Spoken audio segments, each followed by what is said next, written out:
Now we're getting towards solution of these problems. So adverse selection obviously is a big problem. How can we solve it? Well, one kind of attempt is to make more information public. So that's the reason why we've got all these rules that publicly traded companies, they have to give financial statements at least once a year. If they issue new equity or bonds, they have to write prospectus. They have to give out lots of information. But the problem with that one is it's still not perfect information, right? There's always ways to bend the rules a little bit to keep some information secret. Now with very large companies, there's at least lots of people looking at their fingers. So there's a better chance that you find information about very large companies. They also get audited. But very, very small private companies, there's a lot of unknown information. And then to a certain degree, even if there's no loopholes, sometimes it's a matter of opinion how you value something. Let's say they've got some kind of patent that they're still developing. Well, some people might say, well, this patent is having a present value of 1 million. Other people might say that the patent has a present value of 10 million. There's no fixed rules, really, sometimes to evaluate certain things. Property is the same. Right? Only once you solve the property, you really know its market value. As long as it's not on the market, within certain borders, you can argue about it. Another solution is collateral or high net worth. Now, what is collateral? Collateral is basically some kind of security asset. So if I'm borrowing money, for example, from you, and I have something valuable on the side. So I'm saying, well, I don't know how good the project is here going. It might be anything between $6 or $10, but if things go wrong, you get my iPhone. Now, how good is my chance to borrow money now? Much better, because we've got security. Even if you don't know me very well, do you believe me now that I have a strong belief in that project? Would I put down my iPhone as collateral if I think this is a risky project? Most likely not. So collateral is helping with that problem of adverse selection. That's also exactly the reason, for example, you as a private person, if you buy a house or a car, you have to put down the mortgage on the house, and the bank is getting a right on that house if something goes wrong. Also, you have to bring in a deposit so that the bank has something to grab onto if things go wrong. Similar with a car. As far as I know, if you get a car loan, you usually have to get comprehensive insurance on the car, and the bank is getting some kind of title on the car too. So these are all collateral, and the reason behind this collateral is because they're afraid of adverse selection. And collateral helps. Net worths are similar too, so that's basically how much worth is behind that company, right? So if the company has a lot of equity, a lot of assets, and they're borrowing only a little bit of money because you've got the right now as a bondholder to get your money back. If the company is not repaying, you can sue them, they go into default, and you get their assets. That's called net worth. Now I made exclamation marks here because collateral and net worth next week and next year in the lectures we use these terms a lot too. So it's worth to know these terms already. Adverse selection, how do financial intermediaries help? Well, we said in the beginning, banks are specialized in gathering information. Also, if you have your account with a certain bank, they kind of have a lot of data about your spending habits, how you're going with money, so they know lots of stuff about you. So there's less adverse selection to start with. Relationship banking is quite similar. So again, they collect a lot of data about you. They know you better. And they also have a lot of expertise in evaluating collateral. So for a banker, it's fairly easy to evaluate a house, to write a standard contract. There's standard loan contracts. If your neighbor is asking you to borrow him some money, in principle, you could also ask to be written on the house title. You can use this house as collateral, and you can make a loan contract. But the fussing around, it would take you hours, days. Most likely you have to get a lawyer involved to write a proper contract. That will cost a lot of money. For the bank, they've got standard contracts, they've got a whole law department. It's easy for them, they spread the cost across lots of loans. So we had beforehand adverse selection. Adverse selection was that the wrong kind of people apply. Now we have moral hazard, and that is after the contract is signed. So after the shares have been sold, something goes wrong. Or after you give somebody a loan, now something goes wrong. For example, you gave somebody a loan to buy a new car to get to the job quicker, and you're hoping, okay, now they've got a job, they're going to repay the loan for the car. You give them the money, and they go straight to the casino. Well, if they're lucky, it goes all well, they win, they repay you the loan. But if they're unlucky, They lose all the money and they can't repay. And it's hard for you to control what they're doing with the money once you give it to them. So that's a problem of moral hazard, that after signing the contracts, things go wrong. Now, what might go wrong? Let's stick to the equity market first when we talk about shares. With large corporations, it's not the owner of the corporation doing the day-to-day business, but they employ a manager. Now, the manager has certain needs. So instead of doing the best for the company, what the manager might decide, first I need a fancy car, company car, right? I can't be a good manager if I don't have a car with a nice driver. Or if you're a politician, you need a chopper. So there's all kinds of things that people need. Plane, corner office, right? We can't have our headquarters somewhere in the woods. We have to be smack bang in the middle of the city, and I want the nicest office. Right? Very important, otherwise I can't work properly. So what you can see here is managers waste money. Now this kind of money was little money we are talking about. They can also waste much more money by empire building. So often managers simply want to be in charge of the biggest company. So as soon as there's free cash flow, they start buying up other companies. There have been a million examples of this in the past. So one of my favorite examples is Mercedes-Benz. Had that several times already. So what they did in the past is they bought a washing machine company and they bought another airplane company. And the manager said, this is really useful. We get lots of synergies, right? Economies of scale. We are a bigger company. And also the washing machine has something twisting inside. It's twisting like wheels, similar to the car. There's turbines in the plane, so we can use the technology for the washing machine in the plane. It will be fantastic. Right? No, it wasn't fantastic. So number one, the company is ballooning up. It's getting very big. And you can take straight away a guess what's happening to the wage of the manager. If the manager's in charge of a $2 billion company instead of a $1 billion company. Lower, higher, the same. Higher. So first he's acquiring the other company and then says, oh, now so much work and I'm much more important now, I need a higher wage. And also, I think this is not to be underestimated, prestige. Showing off that they've got to be a company, right? That they expanded the company. And I'm not talking about profitability, percentage return, I'm talking about the pure size.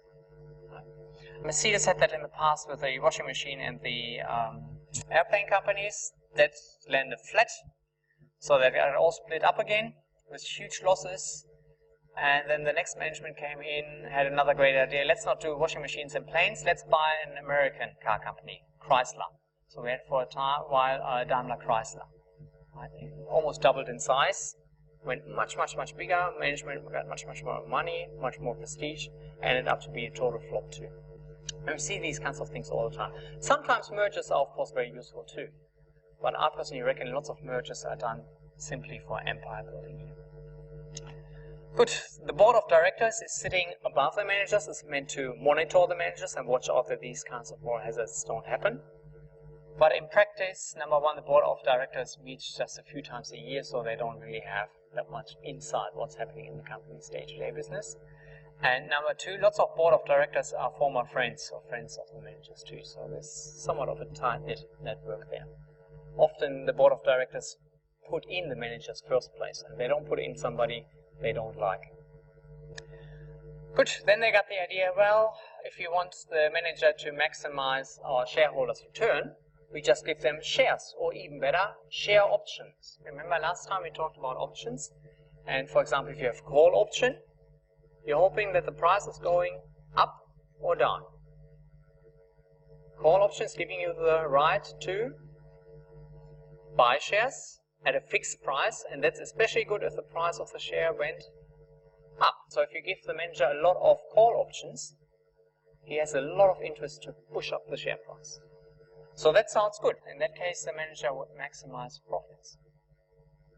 But we've got very long-term profits and we've got short-term profits. And if these options are running only for the next 1, 2, 3 years and not for 10 or 20 years, what can happen is that the manager is trying to crank up short-term profits and doesn't care about the long run.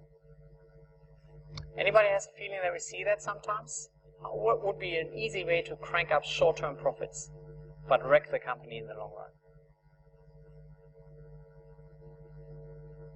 Increase price, so we are selling at a higher price. The risk is that we can't sell enough, so that might work in a very short run. Yes, I'm thinking of something else. Yes, that's the one, right? Lay people off. That's what we often see. New managers cut, right? And especially research department. Who needs research, right? So they're cutting massively back on human capital in the companies. Research is taking a dive, and that is cranking up short-term profits, but long-term profits not so good. And that's the reason why nowadays there are often clauses in there that they're not allowed to use the option for 10 years, or there's clawback, so they're trying to fix it, but it's not an easy fix. Good, so that's one of the problems here.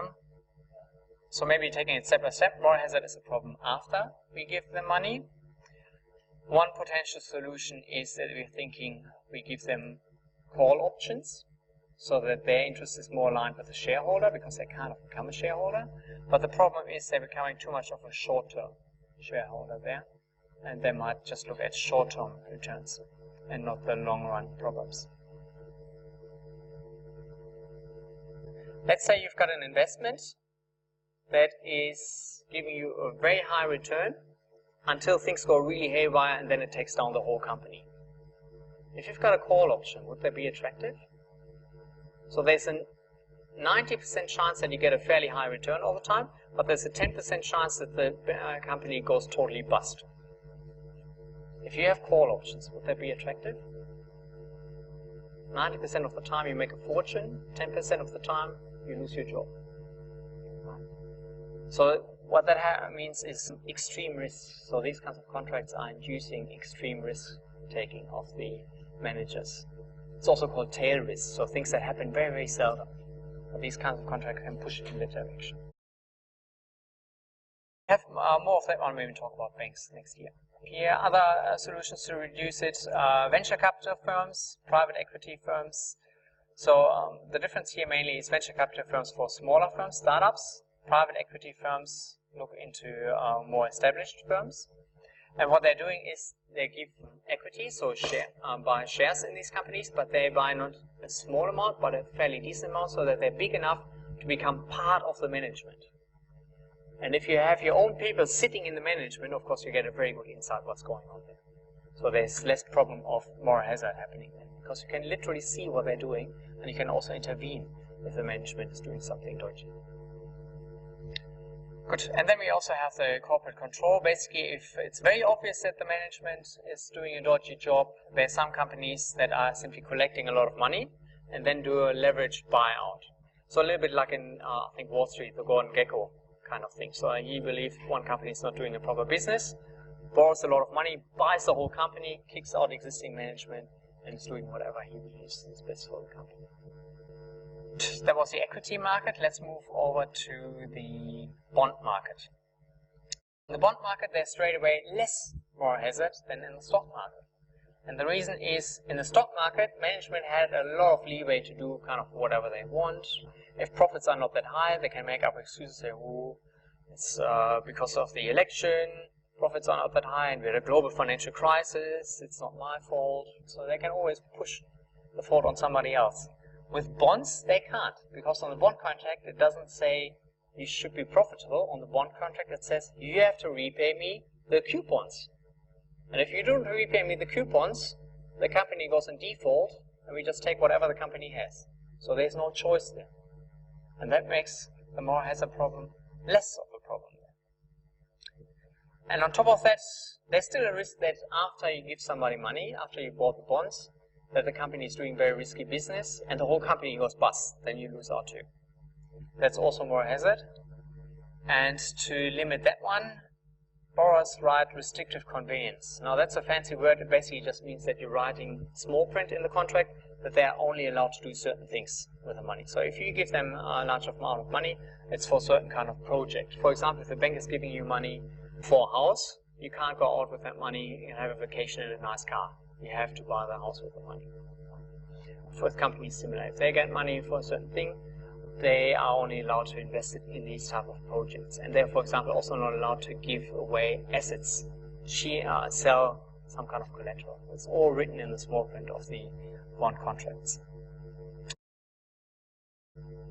Good. So moving over here, let's look at this one, debt finance. So we have here the same graph as beforehand. Most of the finance comes internally, but some finance come externally. That's green. So a large corporation gets some external finance, either equity or bond. And then we can move over to the right-hand side. So this is saying what kind of external finance does the company get. And let's look at this one. Green is bonds, orange is loans, and blue is equity. And well, there has been some blue, but by and large it is orange and green. So by and large this debt that is used here. In between they repaid some debt. So if it's negative, it just means that they repaid loans. But by and large what we can see is companies, even large companies, use a lot of debt finance. It's more important than equity finance. How does it look for small and medium enterprises? Well, small and medium enterprises use some equity finance, but we can see here the equity finance is basically coming from the owner himself. So it's really not real external money. If I put money into my own bakery, I wouldn't call it external finance, right? It's really I'm and the owner are the same thing. Now, once they get external finance, if you look at debt, banks, huge. So small and medium enterprises, basically I think up to 200 employees in Australia, highly reliant on bank loans. That's basically where they get their finance from. Right? And to a certain degree, finance companies, I would call these shadow banks, it's similar to a bank. Right? Now, if you put these two together, it's almost 100%. So that's where you can already see if banks are in trouble, automatically small and medium enterprises have trouble getting finance, and then large fractions of the economy are in trouble. That's the reason why banks are so important in the economy.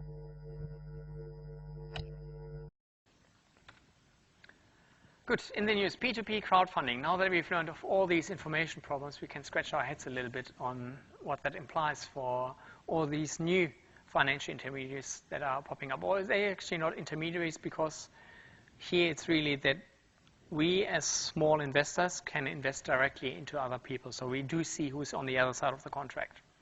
And that's the reason why some people say people will do much more P2P, person to person, at crowdfunding, and less over the banks. So this is meant to be really good for these small companies here now to access finance.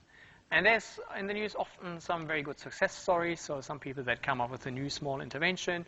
I've read somebody needed to have $50,000 for making a picnic cooler, I think it said. In The Economist they had the article. So he wanted to create a new picnic cooler which had a built-in MP3 player or whatever. So it was playing music, keeping your beer cool, and had some other gadgets in it too, maybe internet connection. $50,000 to produce the first few. And he actually was raising $13 million. So it was very popular, and most likely goes into production now. Sounds fantastic, right? I mean, good on him. Hopefully that thing works out too. Then people do get their fancy coolers. Everybody's happy. But if you look at the information problems that we discussed just beforehand, right? So number one, P2P, crowdfunding, internet, transaction cost. Pure transaction costs like brokerage fees and stuff like that. What do you guess, high or low? Hard to tell really, right? Depends upon what the company is doing. So some of them are really, really, really cheap. So then there's low transaction costs. On another one I just read recently, they had like 17% or so transaction costs, which was hugely expensive.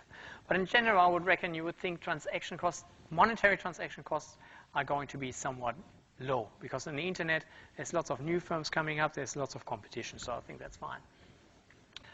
But let's think of the other ones, asymmetric information here. So the problem of adverse selection, that if you want to earn a higher interest rate, there's a bigger chance that bad people apply for it. Is that still true for crowdfunding? Let's say if you go on the crowdfunding website and you say, I want to earn at least 20% if I give you money. And the other side said, yes, not a problem. What do you reckon? Is that a low-risk guy or a high-risk guy? High-risk, I think so too, right? Because he must have some kind of project that is either earning at least 20%, and projects that earn so much, there's usually a good chance that there has a high risk involved. Maybe he's gambling and it's just running away if he's not earning that money. Is it anything easier for us to really evaluate the other side? How creditworthy they are if you're going via the internet? Somebody might have like a fancy picture up of the new cooler. Here plays music. I made a computer animation for it. I haven't built a single one yet because I need funding first. Hard to tell again. So I think we simply don't have the expertise. So I'm personally fairly skeptic. Basically all the examples that we had beforehand, maybe not so much with transaction costs, but information costs for sure, still there's the problem. You don't know how creditworthy the other side is, and we are not experts in it. That said, what I've read is some of these crowdfunding sites or P2P sites are quite clever. So some of them are linking it up with your eBay profile, your PayPal profile, your banking history, and so on. So they get all these information in for you, and they can make a score of how creditworthy the other side is. Can still be played with, of course, but I think it's not too bad the direction that they're going. By the way, the Australian government currently also is working on legislation to make things a little bit better, which we might have seen in the news. Relates a little bit to relationship banking too. So if you're sticking with your own bank for 10, 20 years, for a long period of time, the bank is getting all your history, and they can tell, are you a good customer, are you a bad customer? And now if you apply for credit at another bank, the other bank doesn't know. So they can't tell if you're a good one or a bad one, which basically kind of locks you a little bit in with your own home bank. And that's the reason why the Australian government has decided now banks need to publish the information wider. So basically we will get the right to get our credit history, our financial history from our bank, and then use that one to tell other banks how well we are going when we want to apply for loans. So this is basically, again, to help with the asymmetric information here, to help us get information that are good for us. What did we learn? Three features of the financial system. If you look at the big pictures, banks basically are the most important source for funding for small and medium firms. Right? So if you've got a small firm up to 20 people, external funding, basically banks is the only option that you've got. Internal funding is, well, for young firms, they don't have any internal funding. And external equity funding is mainly family and friends. And the reason is transaction costs are just too large for small firms to go onto the market. And we have huge information asymmetries there too. Again, for small firms, there's much less information available than for very large firms. Debt, way more important than stock finance, equity finance. So even though we see equity finance in the news all the time, debt finance is much more important for the real economy. Most of the stuff that we see in the news is also the secondary market. So it's just trading of shares and not new issues of shares. And debt contracts usually require a lot of collateral and restrictive convenience. Again, that's something that banks are very good at.